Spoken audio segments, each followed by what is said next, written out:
My name is Mike, and this is my story. I never planned to become a victim. Nobody ever does. Growing up in Nigeria, life was not easy. You wake up every morning with hope, but by night, that hope feels like it's slipping away.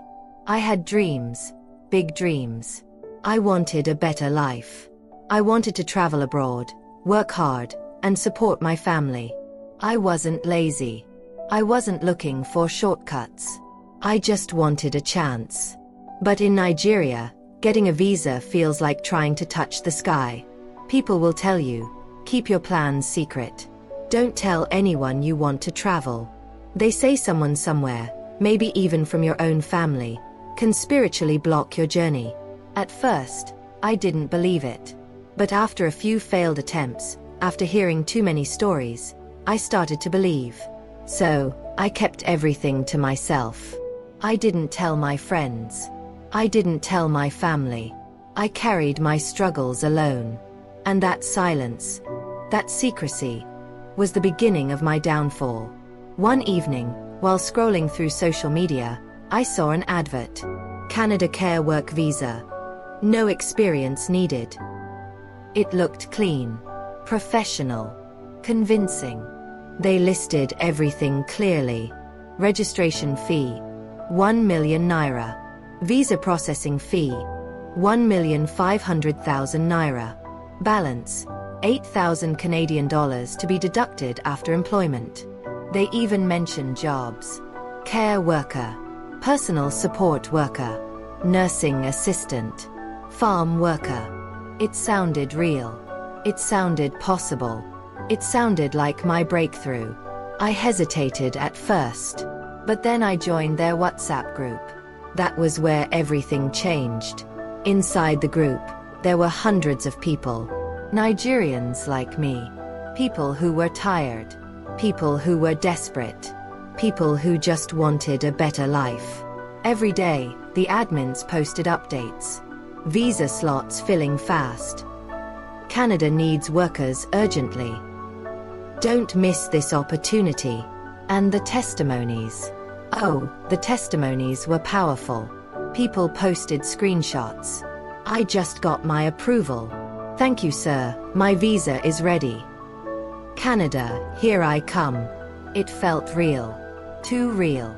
Before we go further, if this story is already touching you, please take a moment to like, share, and subscribe to Tales by Savvy Sam.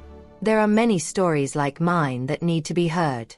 Your support helps expose the truth and protect others. I made my first payment. 1 million naira. It wasn't easy. I borrowed money. I sold some of my belongings. I even lied to people about what I needed the money for. Because remember, I couldn't tell anyone the truth. After the first payment, they welcomed me properly into a VIP group. That was when things became more structured. They told us we needed to take a nursing assistant training. Cost 300,000 to 400,000 naira. At that point, I didn't even think twice. I paid. The training started on Zoom. For 1 whole month, we attended classes. They taught us how to care for elderly patients, how to assist nurses, how to behave in Canadian workplaces. It felt real. It looked real. Even the boss showed up. Yes, the main boss. He appeared on Zoom one day, smiling, confident, speaking like a professional. Don't worry, he said. You are all going to Canada. Just follow the process. We believed him. We trusted him. We were excited. After the training, the next stage came. LMIA, Labor Market Impact Assessment. This document, they said, was what would secure our job in Canada. Without it, no visa. Cost 1,000 Canadian dollars. At that time, it was about 1.2 to 1.5 million naira. That was when fear started creeping in. The money was becoming too much. But then I looked at the bigger picture. This is an investment, I told myself. Once I get to Canada, I will recover everything. So, I paid again. But this time, Something felt different. Days turned into weeks. Weeks turned into months. No LMIA. No updates. Just silence. People started asking questions in the group. At first, the admins ignored us. If you ask too many questions, they would say, "If you are not interested, you can leave." That statement alone kept many of us quiet, because leaving meant losing everything. And we had already invested too much. But desperation has limits. And one day, people began to speak up. Where is our LMIA? What is going on? Why the delay? The group became tense. Messages were flying everywhere. Anger, fear, confusion. Then suddenly, the boss appeared again. Same smile. Same confidence. Same lies. "Calm down," he said. "We are working on your LMIA. There are delays from Canada." To prove himself, he gave us something. Offer letters. They called it unconditional offer letter. When I saw mine, my heart raced. My name was on it. A Canadian company logo. Everything looked official. For a moment, I forgot my doubts. I believed again. We all did. But deep down, something didn't feel right. Because if everything was real, why were they avoiding our questions? Why were the timelines always changing? Why did every answer feel like an excuse? That was when I started digging deeper. Quietly. Carefully. And what I discovered changed everything. Because this wasn't just a visa process. This was something bigger. Something darker. Something well organized. And I was already trapped inside it. I couldn't sleep the night I received that unconditional offer letter. I kept opening the file on my phone, zooming in and out, staring at every detail like my future depended on it. Because it did. My name was there. A company in Canada was listed. There was even a signature. It looked perfect. Too perfect. At first, I tried to ignore the doubts in my head. This is your breakthrough, I kept telling myself. Don't overthink it. But something inside me refused to stay quiet. The next morning, I went back to the WhatsApp group.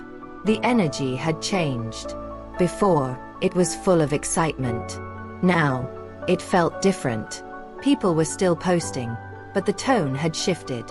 There were fewer celebrations, fewer testimonies. Instead, I started noticing something else. Questions. Real questions. Has anyone received their LMA yet? Why is the embassy taking this long? Can someone confirm this company in Canada?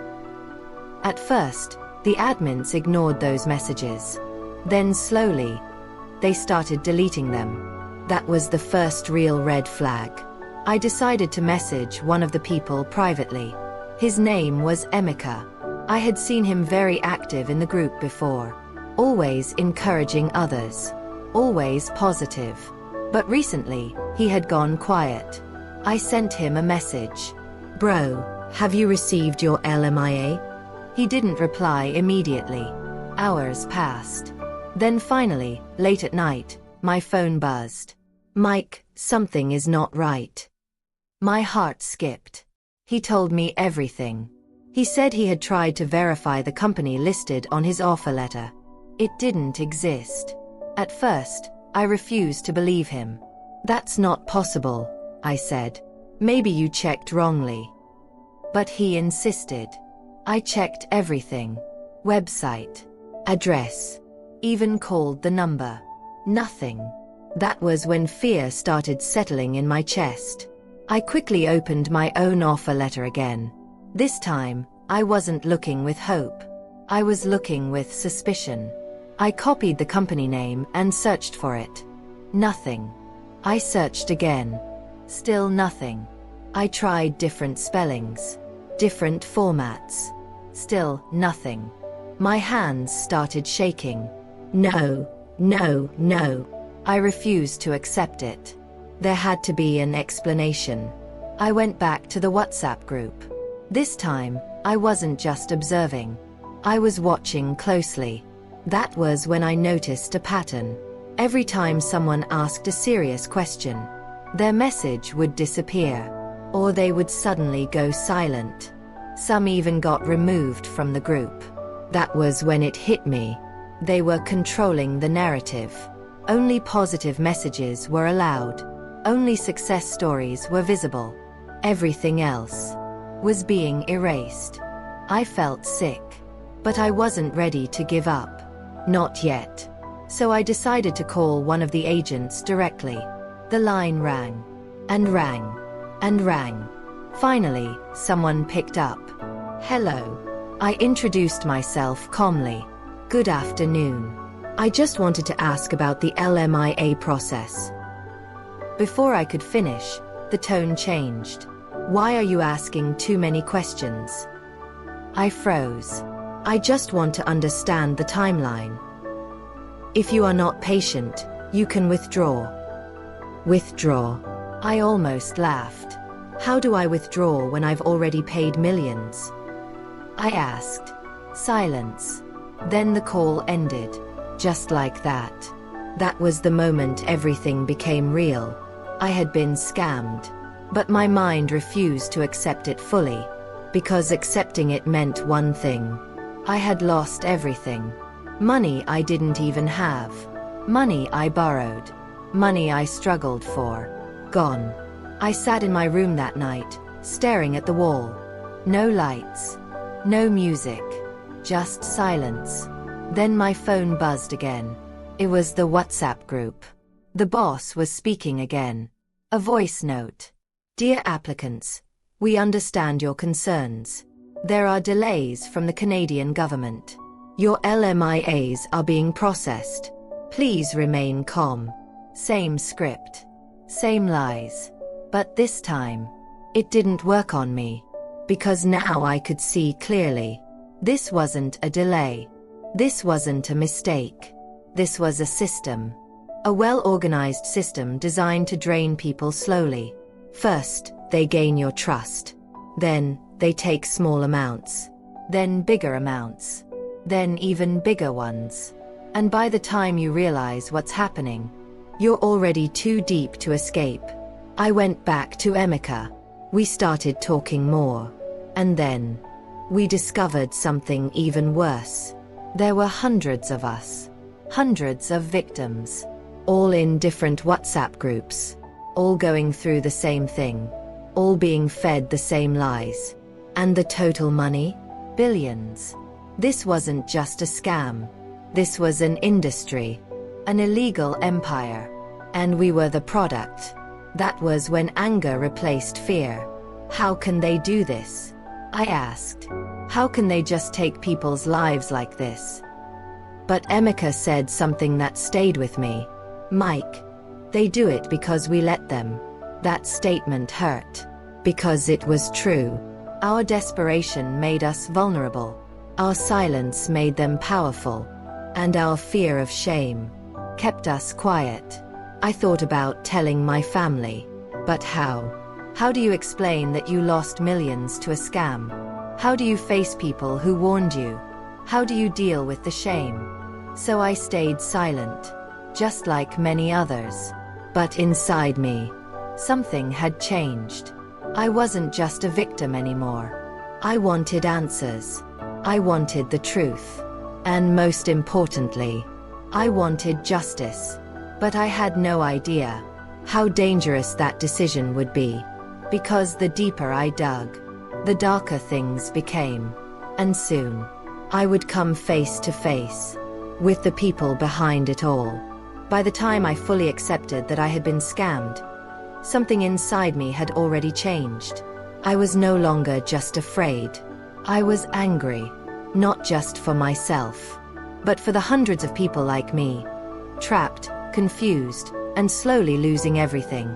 I stopped seeing the WhatsApp group as a place of hope. Now, I saw it for what it really was. A stage. A controlled environment. A place where lies were carefully planted and watered daily. But this time, I was watching differently. I started taking screenshots. Every message. Every promise. Every deleted comment. I wasn't just a victim anymore. I was gathering evidence. Then one day, something unexpected happened. A new member joined the group. His name was Daniel. At first, nothing seemed unusual. He introduced himself like everyone else. "Hello everyone, I just joined. I'm excited about this opportunity." But within minutes, he started asking questions. Not normal questions. Sharp questions. "Can anyone confirm a successful LMIA from this agency? Has anyone traveled successfully through this program? Can we verify the company issuing the offer letters?" The group went silent. I watched closely. Then, just like before, his messages started disappearing. But Daniel didn't stop. He posted again, and again, and again, until finally, he was removed from the group. That was when I knew I had to talk to him. I quickly searched for his number before it disappeared, and I sent him a message. "Bro, I saw what happened. Let's talk." He replied almost immediately. Finally, someone who is paying attention. My heart raced. We spoke for hours that night. And what he told me shook me to my core. Daniel wasn't just another applicant. He was an investigative journalist. He had been tracking visa scams across Nigeria for months. And this agency, it was one of the biggest he had ever seen. "This is not just a small scam," he told me. "This is a network." A network. That word alone changed everything. He explained how these scammers operate. They rent offices in big cities like Abuja and Delta, he said. They dress well, speak well, look professional. They build trust first. Then he continued. They use social media ads to target desperate people, especially those looking for Canada, UK, Germany, Australia. Everything he said matched my experience. Exactly. They create WhatsApp groups to control communication, he added. They flood it with fake testimonies. Fake testimonies. Suddenly, everything made sense. Those happy clients. Those screenshots. Those success stories. They were all part of the scam. They even hire people to act as successful applicants, Daniel said, to convince others to pay. I felt a chill run down my spine. "So the training?" I asked. "Was that fake too?" He paused. "Not entirely," he said. "That's the trick. They mix real things with fake ones." That hit me hard, because it explained everything. The Zoom classes. The boss showing his face. The organized structure. It was all designed to look real. To remove doubt. To make you trust them completely. "And the LMIA?" I asked quietly. Daniel sighed. "That's where the real money comes in." He explained that the LMIA is a sensitive document, and many people don't fully understand how it works. So scammers use that ignorance, he said. They charge huge amounts for something they never intend to provide. I clenched my fists. "So, there was never any LMIA?" "No," he said. "Not for you. Not for most people." Silence filled the air. Then he said something that changed everything. "We are planning to expose them." I sat up. "Expose them? How?" "We've been tracking their operations," he said. "We even have recordings." "Recordings?" "Yes," he continued. "We set up a meeting with one of their top agents." My heart started pounding. And Daniel's voice became serious. He admitted everything. Everything. He confessed to charging outrageous fees, Daniel said. He confirmed they issue fake documents. I couldn't believe it. "And do you know the worst part?" Daniel added. I held my breath. "They know the risks. And they don't care." That sentence hit me like a hammer. because it meant one thing. We were not mistakes. We were targets.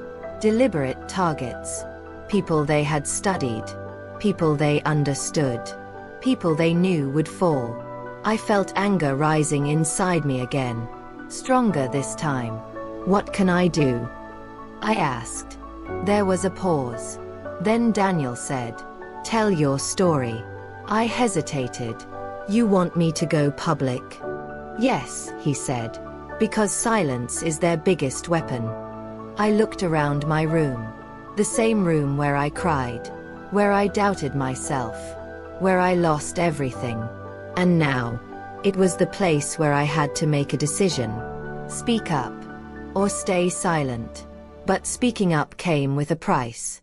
Shame, judgment, mockery. People would call me names. They would laugh. They would say I was desperate, gullible, foolish, everything I feared. But then I thought about something else. What about the people still inside that group? What about the ones still paying? Still believing?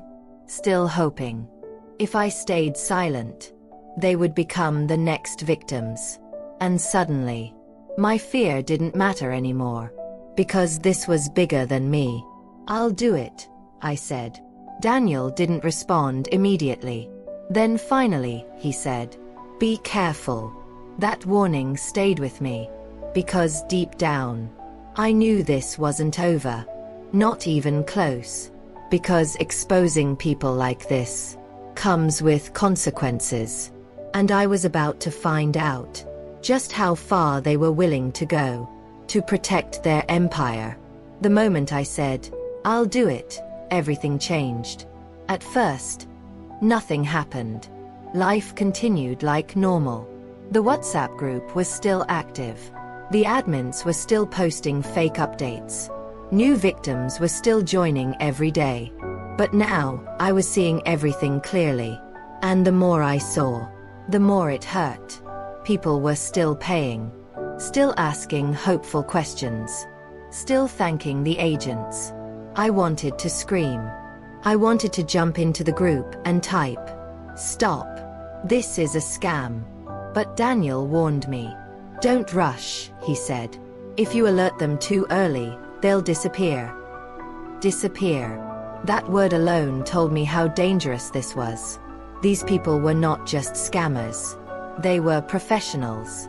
Organized. Careful. Strategic. One wrong move, and they would vanish like they never existed. So instead of reacting emotionally, I followed Daniel's plan. We started gathering stronger evidence. He connected me with his team. Real journalists. People who had done this before. People who understood how deep this kind of crime goes. For the first time, I didn't feel alone. They asked me to document everything. Every payment receipt. Every chat. Every voice note. Every promise. I spent days going through my phone, reliving everything. Each screenshot felt like reopening a wound. Each voice note reminded me of how confident the scammers sounded, how convincing they were, how easily they controlled us. At some point, I had to stop, because it became too much.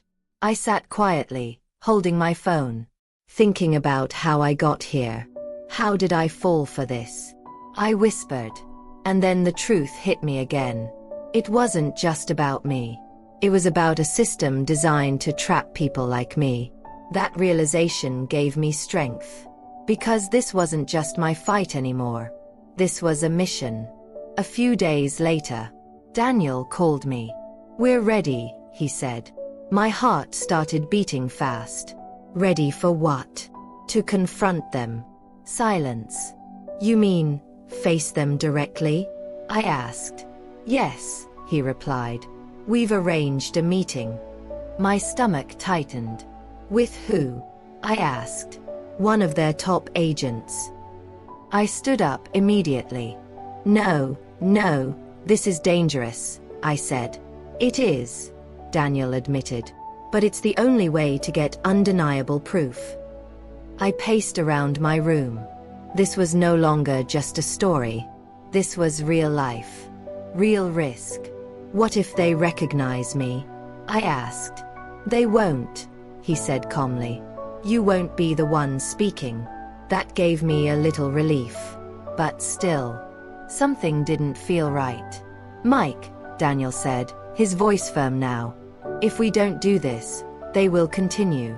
More people will suffer. That was all I needed to hear. I'm in, I said. The meeting was set. Location. A restaurant. Simple. Public.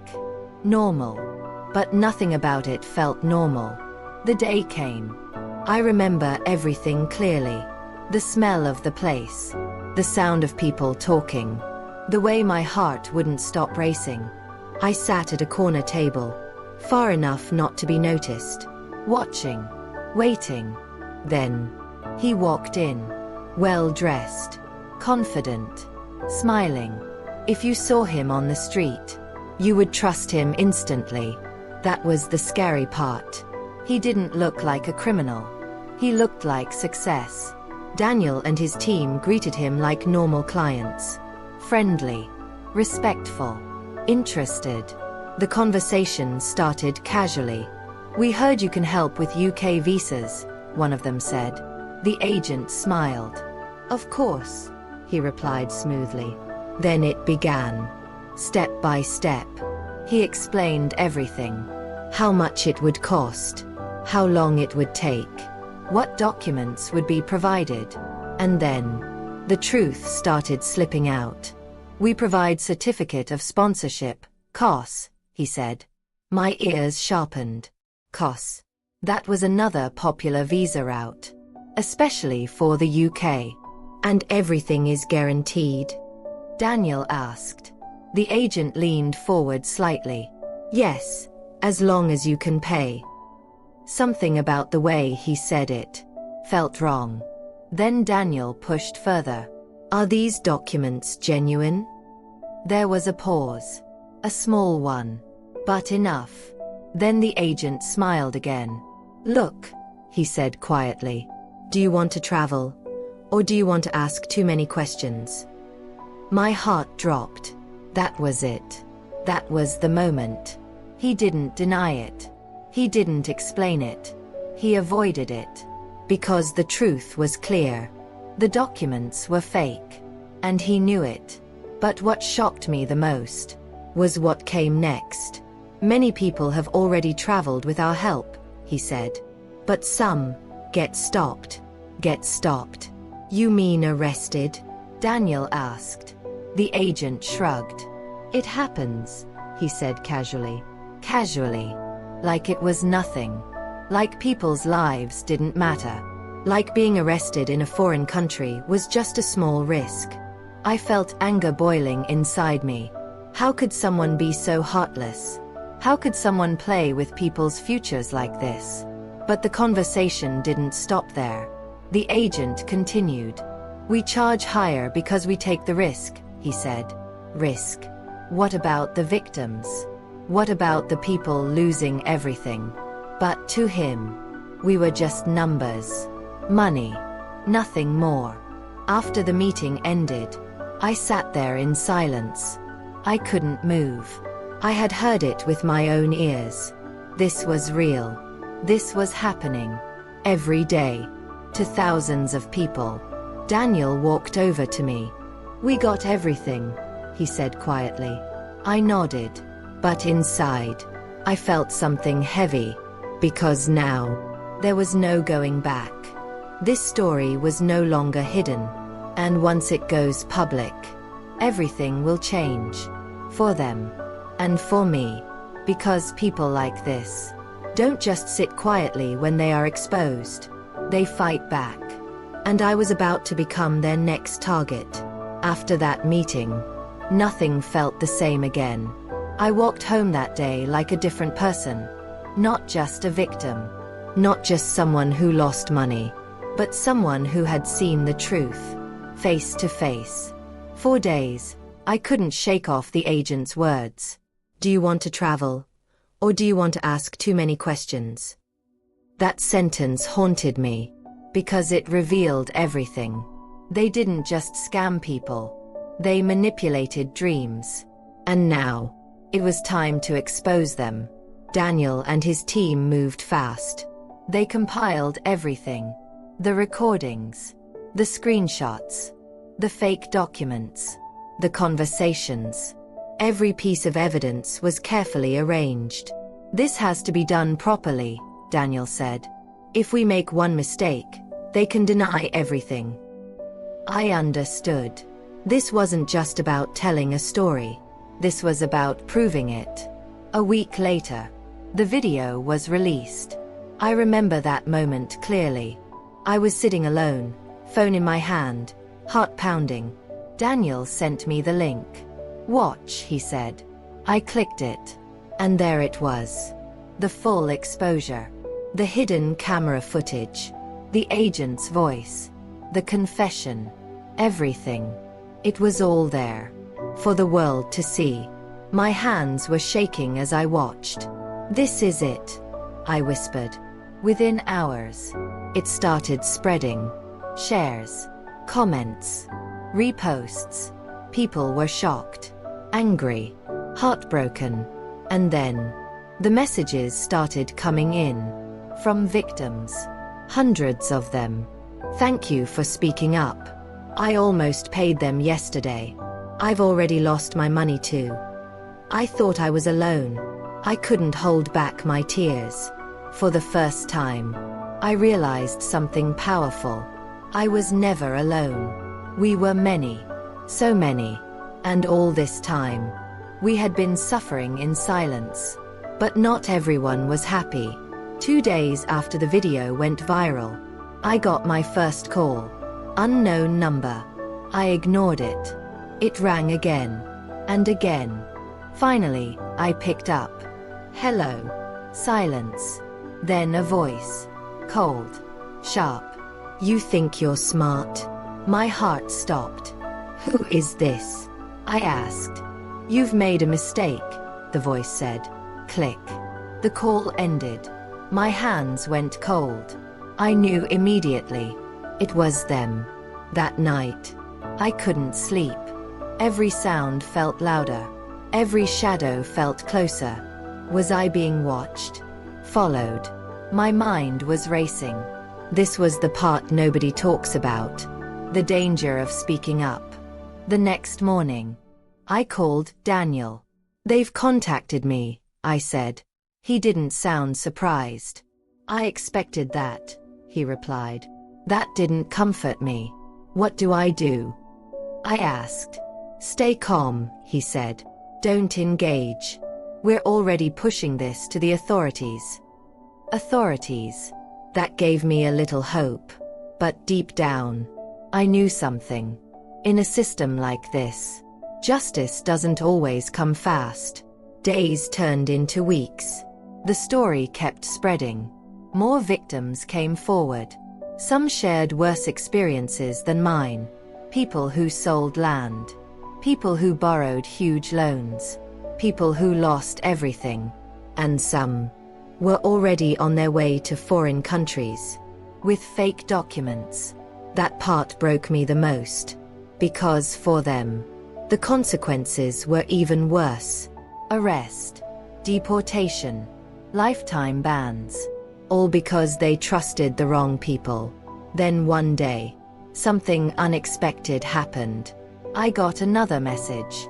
This time, from someone inside the scam network. My heart raced as I opened it.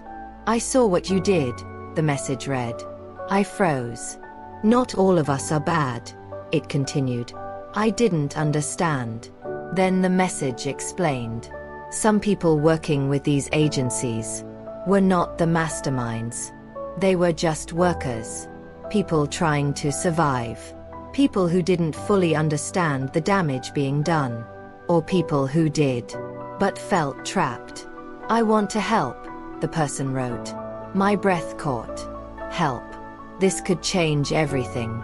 But it also felt dangerous. Very dangerous.